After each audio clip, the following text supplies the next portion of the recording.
Hey, cunts, don't forget to click the subscribe button. Normally, your two industry experts are non-executive directors. Normally, your accountant and lawyer are non-executive directors. Okay. The only executive directors are, in the beginning, are the CEO and the CFO. Some of you are going to pretend to be the CEO, okay? So you're one. And the CFO is the other. Now, occasionally, we have one of you guys that decides he wants to be the CFO because I'm pushing the truth here, he's Egyptian and he doesn't want anybody else to fuck with the money except him. That's the wrong reason to be CFO. But, I mean, all the Middle Eastern guys just smiled. Yeah, of course, we're going to do the money. When you go back, you're going to give up signing, you're going to give up signing authority for your checking accounts, for your business checking accounts. You're going to be taken off. Everybody understand that? You will not be able to sign a check for your business anymore. You shouldn't be fucking with it anyway, so you're going to delegate that. But you should have at least two people on signing authority. Let's say less than 5,000 pounds, 5,000 euros, one person can sign. More than 5,000, two people can sign.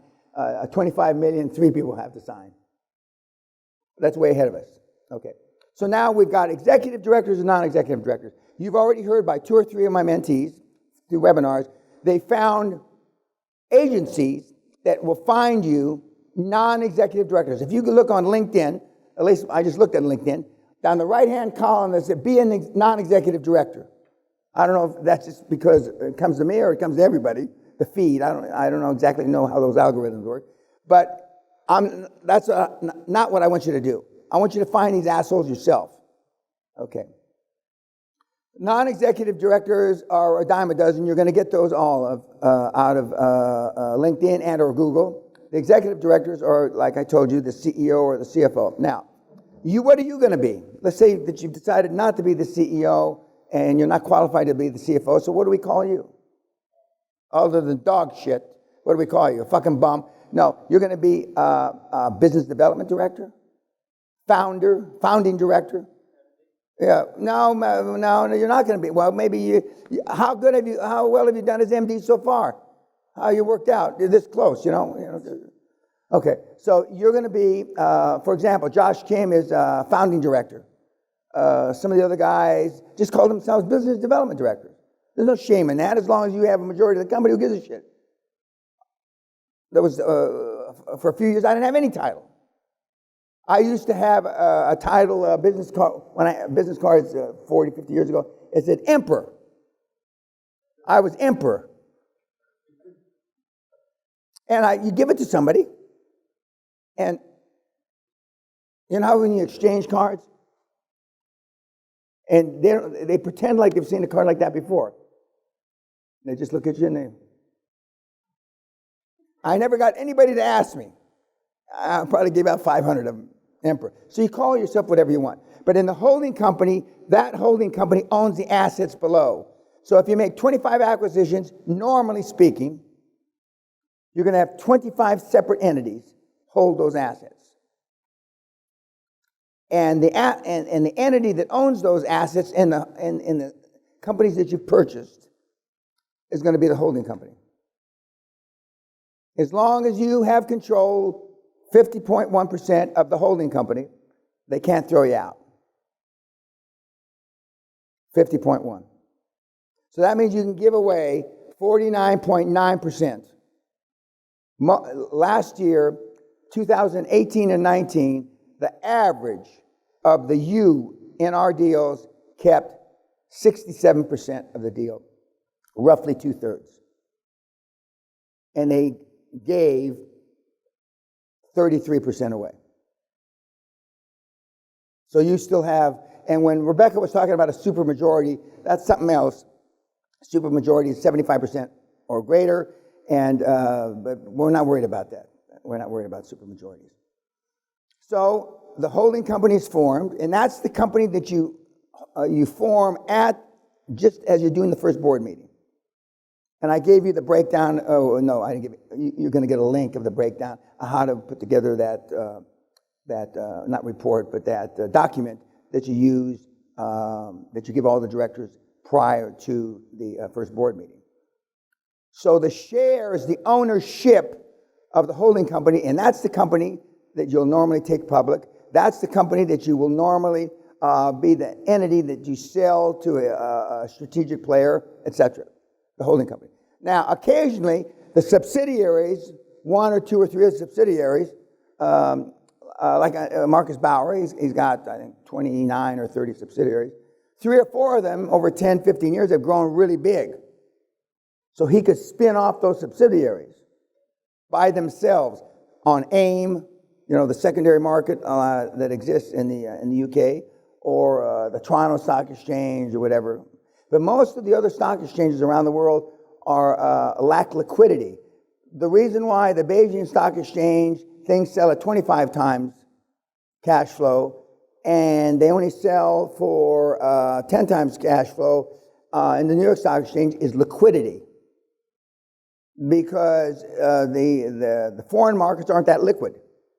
In other words, you can't just call up Merrill Lynch or call up whoever your broker is. Say, I want to buy 8 million shares of XYZ. Well, that liquidity doesn't exist. So the higher the liquidity, the lower the multiple. Now, when you go out and you're trying to buy these companies, some little dipshit that owns, let's say, pharmacies, and he's got 3 pharmacies in Des Moines, Iowa, or he's got 3 pharmacies in Bristol, or wherever. Okay. He's going to have looked in the newspaper where he's got a son, a son-in-law, or his wife has looked on Google and said pharmaceutical companies, multiples, and they will mix the earnings multiple times earnings. They don't understand that there's a different multiple, the cash flow. And the cash flow, is less. So they're going to say that pharmaceutical companies, ABC Pharmaceutical, like all these pharmaceutical companies, they're trying to make a vaccine right now. They're selling at 40, 50, 60, 80, 100 times earnings. Because they're being hyped up because they may come up with a vaccine. 3 years from now, those companies, some of which will be out of business, some of which, the one that finds a vaccine or pretends to find a vaccine will still be there. So, but your seller's going to tell you, when you tell them 3 to 5 times cash flow, that's our market. And they're going to say, well, ABC or my son-in-law, the accountant tells me that pharmaceutical companies sell at 35 times earnings. Well, that's probably true, but they're talking about tax earnings, and I'm talking about cash flow, number 1. Number 2, you're talking about a liquid market, and number 3, you're not a liquid market. If I don't buy your business, who will? Now, this is if you go through the explanation of why they should sell. This is not what I did. This is not what I do. You don't find. You could take it and ram it up your fucking loose-cheeked ass and go back to fucking Persia. Next. Because I know there's a million of him. There's always somebody else. So you are controlling that. Now, the subsidiaries, as Anelli said, he's buying companies big enough, 50, 80, 400 million, that have their own boards already. Now, there's 2 ways to do that. I normally would see how if the board was doing well enough that the company was doing all right, I'd give the board 6 months, a year, 6 weeks to see how they did. Or you just clean the slate. The best way to take control, if you have a leadership problem, which most of you in this room would, not just you, but anybody, is the first day or 2 or 3, you fire one of the stars in the company. You sack them. I used to like to sack the number 2 guy in sales. You can come up with a reason. They will give you, I guarantee, second guarantee, I guarantee they will give you a reason to fire him. And then the rest of the company knows you mean business. Harsh, right? He's got a mortgage. Shit happens. So now you've got shareholdings in the individual subsidiaries that you purchased. The owner that you want to stay on for 6 months, 6 weeks, etc., is normally staying on and getting ownership in that subsidiary, not in the Z holding company. Now, if it's a really great acquisition candidate and it's really juicy and the board's hot and bothered, blah, blah, blah, as a clincher to get them to say yes to selling to you, you can give them a tiny little sliver of the holding company. Give them 1 point, 2 points, whatever. But then they're part of that holding company. But having 1 or 2 points, being a minority shareholder in a company, you have almost no rights. The only rights you have where there's a rule of law. Now, if we're talking about Egypt, Iran, Brazil, Bolivia, Belarus, there is no rule of law. So it doesn't matter. But I only want you to buy businesses where there's a rule of law. UK's got a great rule of law. The United States and Canada have great rules of law, meaning you can sue the asshole and fight if they try to fuck you. But a good portion of the planet, even though they have laws, they're not a really rule of law. See, the law in America is whether you're rich or poor. Obviously, you get better representation when you're rich, but you can go to court. And a lot of these countries, it doesn't matter. If you're not rich and you're not connected and you're not paying bribes to the government, there is no rule of law. And there's a few of you from those places. I would not recommend that, you do your first deal there. I tell the story, we had a Mexican kid from Mexico, went to Poland, couldn't speak Polish, rolled up and exited. He bought hairdressing, suntan, tattoo parlors, and there's something else that goes along with that, triage. And he bought and exited with 11 or 12, and all in less than a year. Couldn't speak Polish. Couldn't speak Polish. And then he took his 7 or 8 million euros, went back to Mexico, and used that as a seed capital to do whatever he was going to do. Got a pretty Polish wife, blah, blah, blah, blah, yeah. Okay. So now the individuals, companies normally are sold as part of the holding company. Occasionally when they get big, you can hive them off and sell. Okay. And why do you want them all individual? So if company 15, for whatever reason, Corona, and it's not an essential, let's say you have the 25 companies, you have 10 are essential, 15 aren't. And you have to close them down. Now you're not having to take assets from Peter to pay Paul. You're not having to take assets and cash flow and liquidity from the good companies to give them to the companies that can't survive. That's why you keep them separate. But you'll have a consolidated balance sheet. You'll have a consolidated income statement. And that consolidated would be the holding company. Just a minute. Oh. Okay. Go ahead.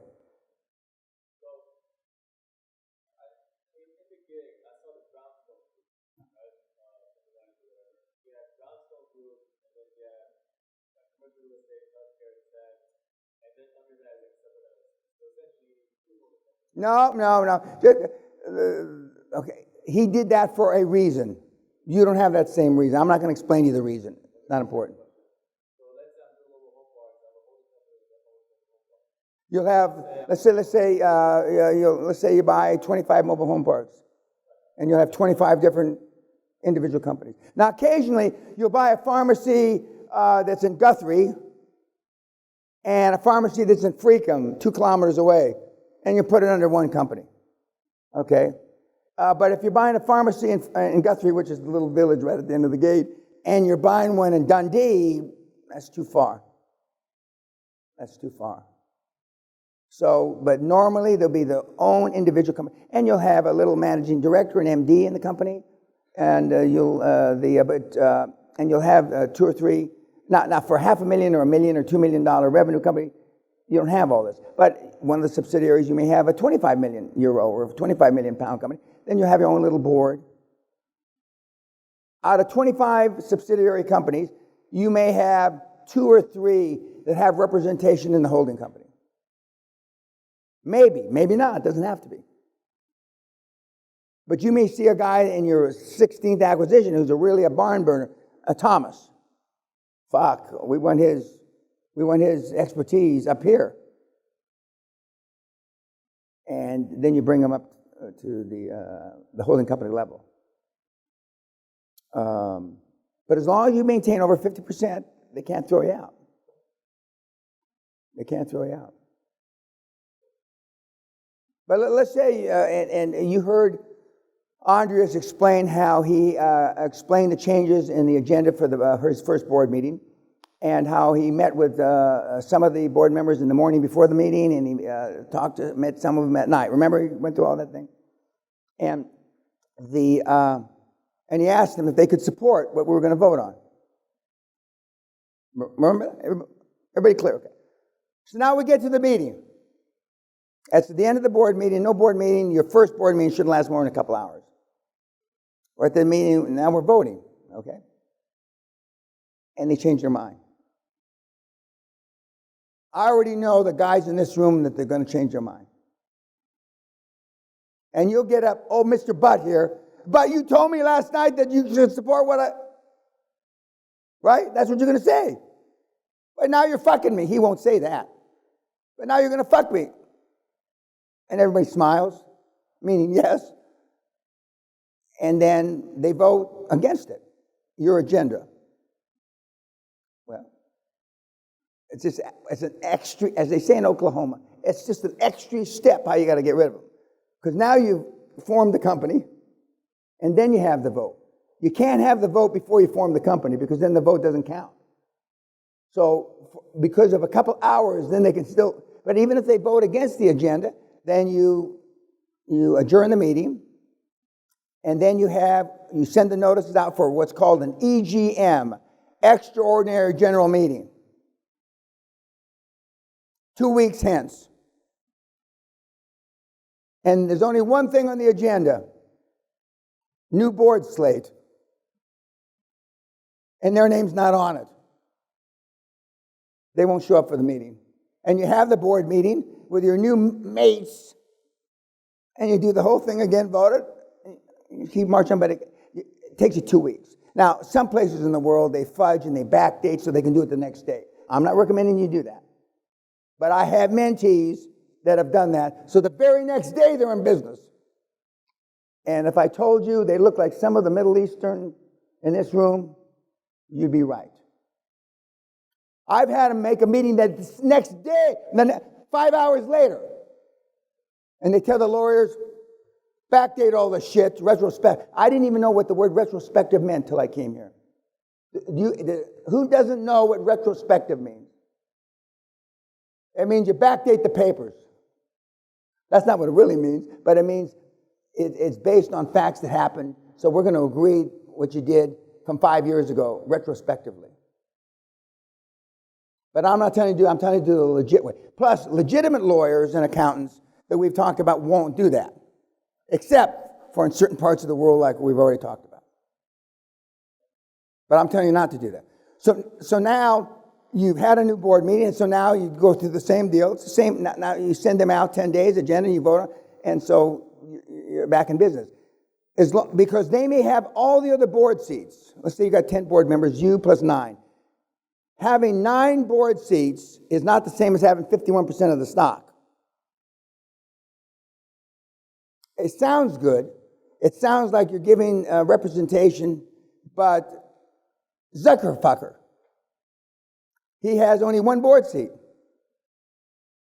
but he controls the stock.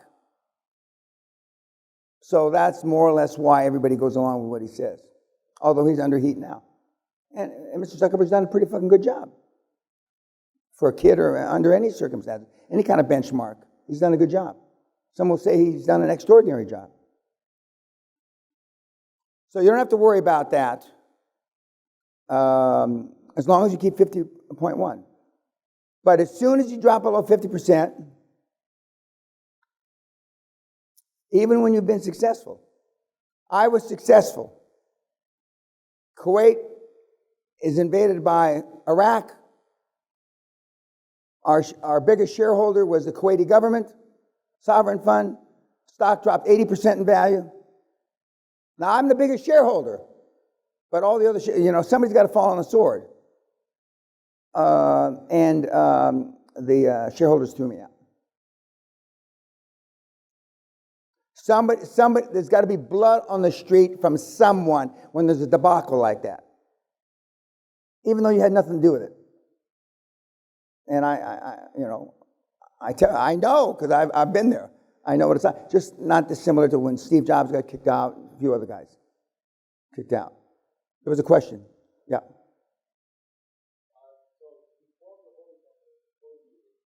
No, in conjunction with the meeting.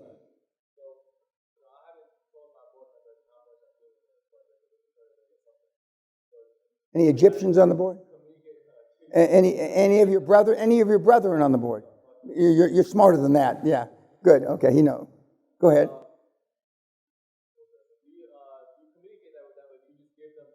No. Well, you're going to send out. Remember, sending out a draft agenda. On that draft agenda, point number 3 is board share distribution. That's not exactly how you say it. It's in the template. I forget how you say it, but that's what it means.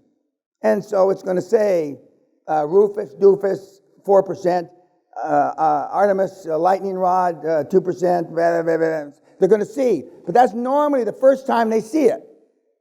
And okay, then that. Remember, I said we want comments back.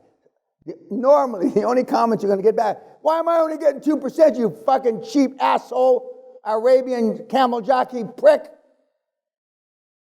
That's normally. And if you don't understand what a camel jockey is, where's YouTube? Google fuck it. Okay, so that's normally. But if the shares are roughly in line with what they think, and all the board members got an opinion. In fact, you've got a board of 10, they got 40 opinions. 40. But they always come back to how you're cutting up the pie. Now, the one great thing I learned with being with the Onassis group, and Konstantin Gratsos, is there's a lot of fighting over assets, cash flow, distribution. But Mr. Peña, we learned many years ago, we don't fight until the cake is baked. In other words, let's fight after we know we got a deal done. Okay, and I learned that, and it was wise information, because the old icons that were the shipping magnates, the big guys, I mean, they've been doing this a long, long time. And so they said, let's wait till see how much money's involved before we start fighting over it. And so when they see what the share distribution is, then they may have a comment. Or they see that a guy that they went to law school with is getting 5% and they're getting 2%. Or the guy that they went to business school with is getting 4% and he's getting 1%. And they're very polite. They're not like me. Once in a while you get somebody like me. They're very polite. Well, I would really appreciate for you to reconsider share distribution vis-a-vis me. That's a nice way of saying I ain't got enough stock. Everybody understand that? And then, depending on, and you'll have a good idea, are they worth a shit or aren't they worth a shit? But what you don't do is take the guy that has 4 and take 2 from him and get, you take it out of your pocket. And that's hard for some of you, which I already know, you already know who it is. That'll be hard for you. But as long as you have the vast majority, you're the one that's going to dictate how much bonuses they get and you get. So, I mean, believe me, right now you got 100% of cock, and having 65% of something is better than 100% of nothing. But then the real question is, you give out shares and you find out the guy's a bum. How do I get him back? That's what you think, you're worried about. What? No, I mean, having 2% of, I see you there, You kind of blend in because you're thin a little, but I mean, I see it. Okay. 2% of a privately held company is worth nothing until you go public, until you sell. So normally you attempt, I've only had 3 fights in 27 years. 3 fights in 27 years over shares to get the shares back. 3 times in 27 years. Because For them to fight for their 2%, it's going to cost them at least $250,000. That eliminates 99.9% of the competition. Because nobody, well, one, nobody has $250,000. And two, if they have it, fuck, what if I lose? See, in certain countries, you get expenses when you win. But in certain countries, you don't get expenses when you win. So normally, if he's, let's say, and you've done one deal, and the book value of the company is now £1 million or €1 million, their 2% is worth, what's that, $200,000? 20 grand, and you say, I'll give you 10 grand. And they signed a waiver, and they go away. They go away. Or they wait till you go public, and they're standing on the New York Stock Exchange steps with 9 lawyers, the newspaper, CNN, and they've got leverage. But that doesn't happen very often. It's never happened to me, and I've been doing this 50 years altogether. That's never happened to me. Because for you to have 9 lawyers, that's $500,000. And you're not sure you're going to win. And so it's a non-entity. So now you've got these people, because you've issued the shares and you voted and they didn't lie to you. They're going to lie to, Toronto back there. And they're going to go along with the agenda and they're going to vote yes. And you always want 100% unanimous vote in your board meetings. 100%. Unanimous. You don't even want board directors to abstain from, you know how you say, I'm going to abstain. No, 100%. Because when you go to court 5 years later, and the attorney for the other side says, Rick from Morocco, you didn't have, you had dissent in the board, but you overrode the dissent through your strong personality. So the vote is moot.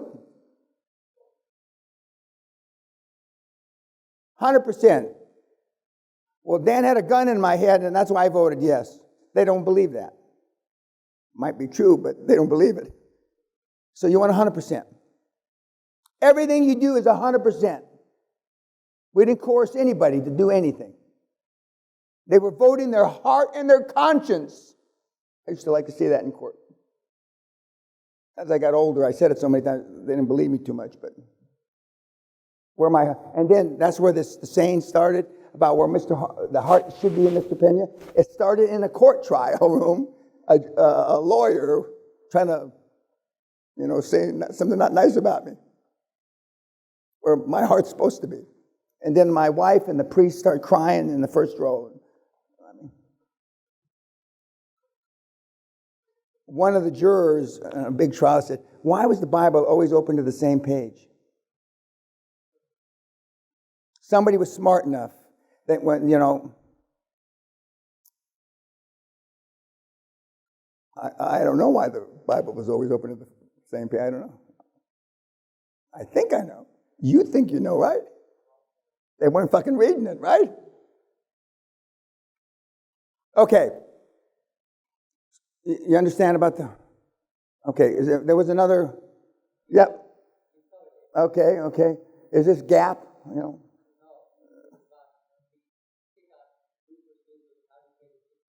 Okay, correct.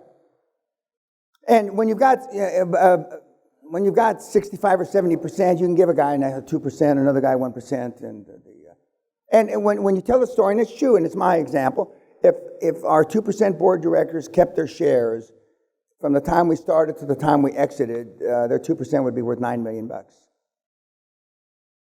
So a 10%er would have been worth, $90 million. And I know for you big hitters in the room, that's, chump change, but you'll get most directors' attention. But another question that some of the board members,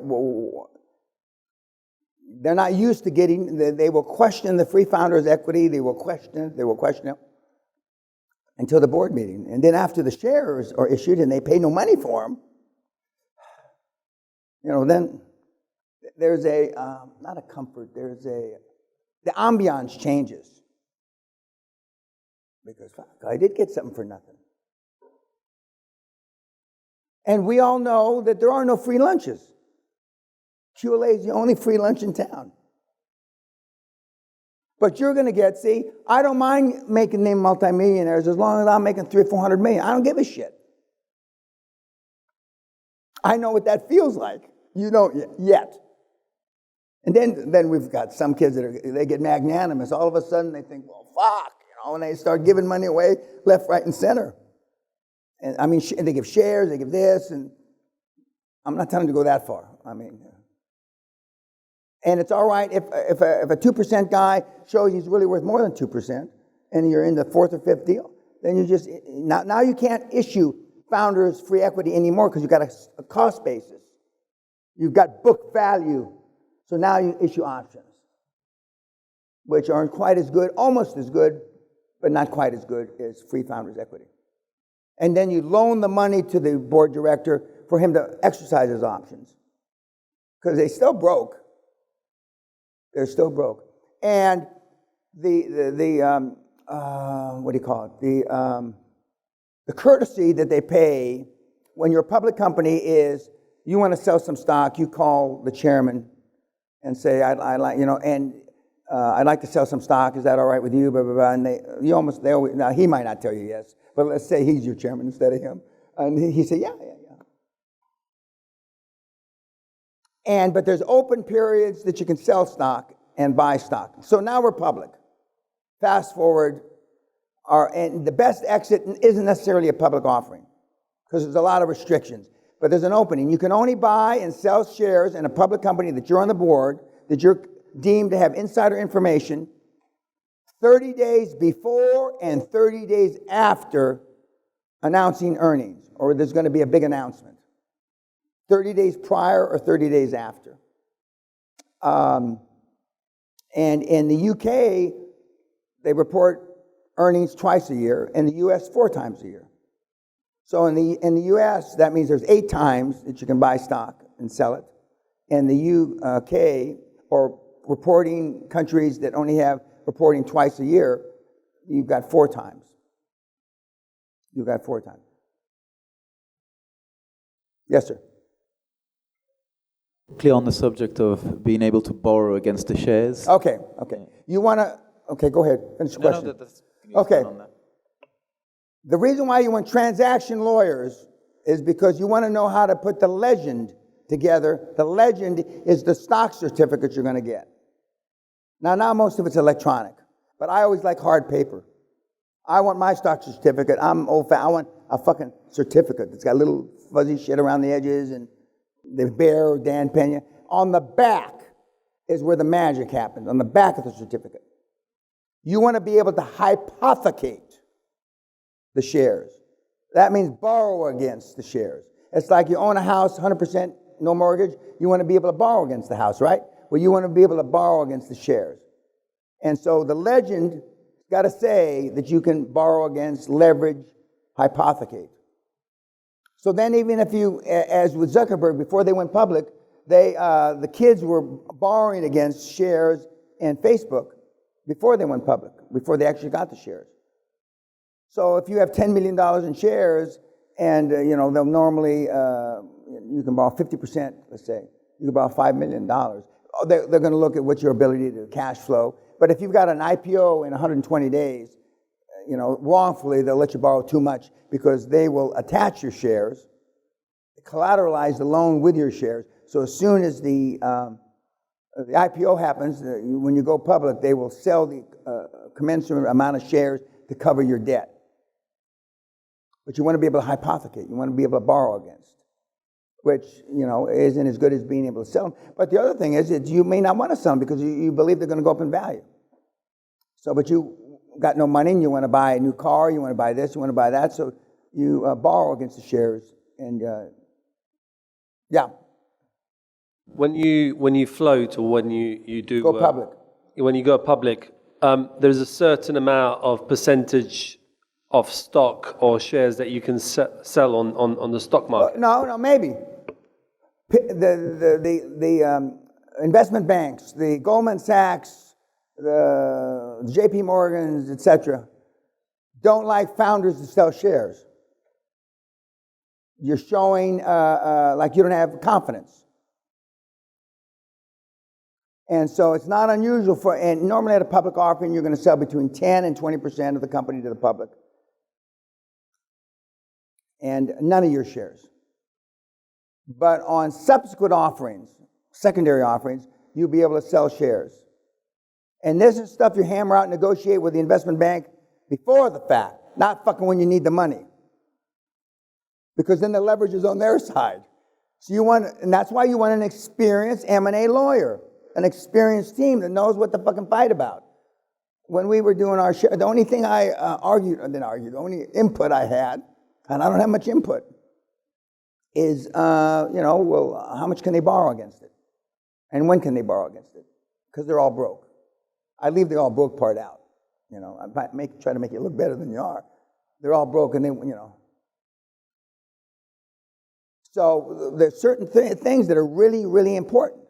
So when you do let's say you do a £100 million IPO on AIM, they're going to sell 20%, 20 million pounds to the public. So 80% of the company is still owned by the directors, the founding directors. Okay, and you've got 60%. So of the 80, you got 48. You've got 48%. So you've already fallen below 50. So you're vulnerable. So that's why I ordered B shares, C shares, convertible shares. To make sure that I stayed above 50.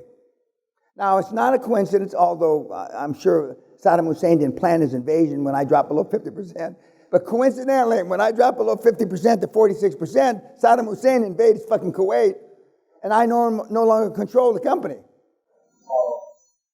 Oh, Jesus Christ. Give me a break. Anyway, okay. Now, some of the guys, the big hitters in the city say, Dan, I'm telling you, the Al-Sabah family ratted you out to Saddam Hussein that they knew that you didn't control it anymore. Yeah. Good. 2 minutes. Okay. Now, I'm pretty confident Saddam Hussein wasn't waiting. Oh, I can fuck Peña good now, Okay. Good old, yeah. The board meeting. By the way, the people from this part of the world are slow learners. For real. Okay. Does the board meeting have to get recorded by some? Okay, you're going to have you'll either have a notary and or a secretary. I don't like notaries keeping the notes because you can't really control a notary if they're legitimate.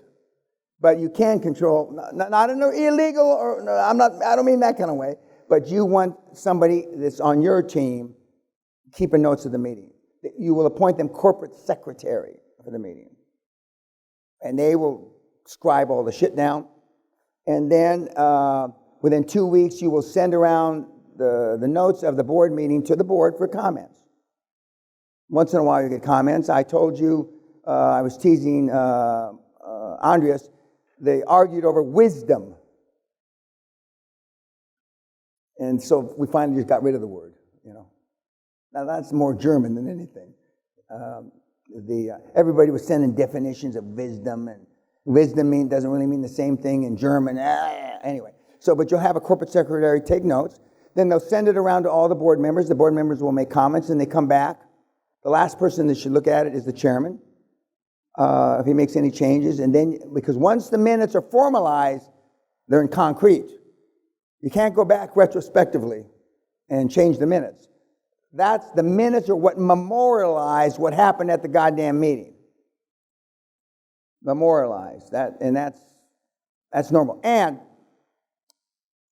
this is also in the gigs, but when you start the meeting and you sit down, and we'll go through this the last day, but you say, we will not be following Robert's rules of etiquette. We will not be following Robert's rules of etiquette. Robert's Rules, the book, is the Bible. It's the Koran of how you're supposed to run a board meeting. Now, coincidentally, after flunking out 3 times at university, and then I was brought back as a mercy fuck to a Mexican veteran, I got back in university. The guy that brought me back in was the guy, not Roberts, but 2 guys wrote the book. And he was the second guy that wrote the book. So I have close ties, or he's dead now. I have close ties. President Cleary. Cleary was the president of the university that brought me back. And, but you're not following Robert's rules. Because Robert's rules is a GmbH on steroids. I mean, there's a lot of, you gotta, and see, I like to vote at the end of the meeting for everything that we talked about. Robert's rule says you vote item by item, sentence by sentence. Initial every sentence. Now, in the Middle East, just because you initial every sentence doesn't mean they're not going to lie. Why are we going through all this shit? Well, you know you're not going to honor the agreement. In the Middle East, China, the negotiating for the deal starts after the signed document. After the signed document. Not before. Well, I don't understand it. The guy has a PhD in English from Stanford, and he's telling me, I didn't understand what I signed. So, you know, I still made a lot of money there. But, I mean, pussies don't make a lot of money there. They get fucked. If you're a hard ass and willing to, you know, fight for your rights, you can make a lot of money in those places in the world, like I did. But mostly I just steer away from them. I mean, I just kind of exclude them, you know.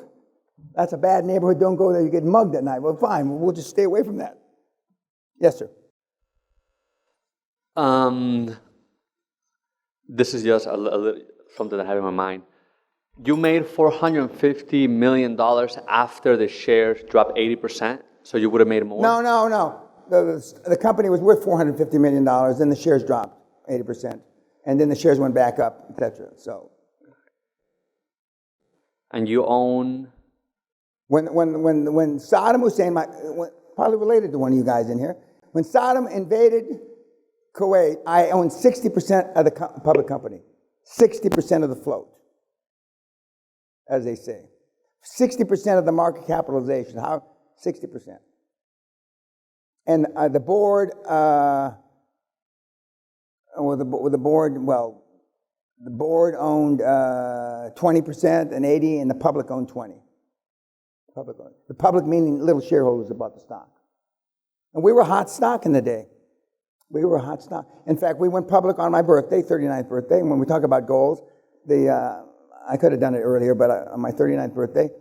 And Mrs. Thatcher, who I had the privilege of meeting, not because of this deal, she was privatizing her company, you know, trying to keep the country from going bankrupt. She privatized Jaguar, the same day. And all the investment bankers, lawyers, and accountants said that, Dan, you got to pull a date and change the date to another later date. Because Mrs. Thatcher, Jaguar offering is going to suck all the money out of the city. And I said, no. I don't like to change dates. We're going to go, I'll go heads up with her. I personally sold every fucking share with my brokers, with my investment bankers, and the headlines read, the one that really roared, Great Western Resources up 20%, Jaguar down 20%. 20%. And I made, personally, 100 million pounds in one day. Which is about 2 to 1 then, $200 million in one day, with no money invested, $820 invested. It's a better story with no money, but $820 is closer to your net worth in this room. So maybe you can write the yeah. Obviously, you have to do a beauty parade. You have to go on the road show to meet all the investors in advance, and the book is filled in advance. Correct. They call it being circled. When you call up Goldman Sachs and say, we're circled for 25 million shares, that means they got 25 million shares they're going to buy, circled. Okay, but you always want to oversubscribe the deal because you want the fucking stock to go up. And then another important thing, which your lawyers and accountants should know, is how much in the aftermarket, after you go public, how much money are you taking out of your partnership capital to support my share price? Now, the Brits say it a lot more eloquently than that, but that's what they mean. Are you going to belly up to the bar if the stock drops below a certain level? And that's why, but the big Goldman Sachs and they don't allow their deals to go down. So they're taking partnership money to make sure the fucking stock stays up. And that's legal. It shouldn't be, in my judgment, but it is legal. They can support the shares price.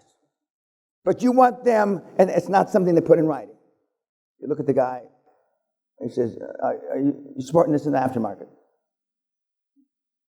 And it's kind of an old boy, Etonian, fucking Oxbridge deal. But they stand by their word. Nobody circles the wagons better than the Brits.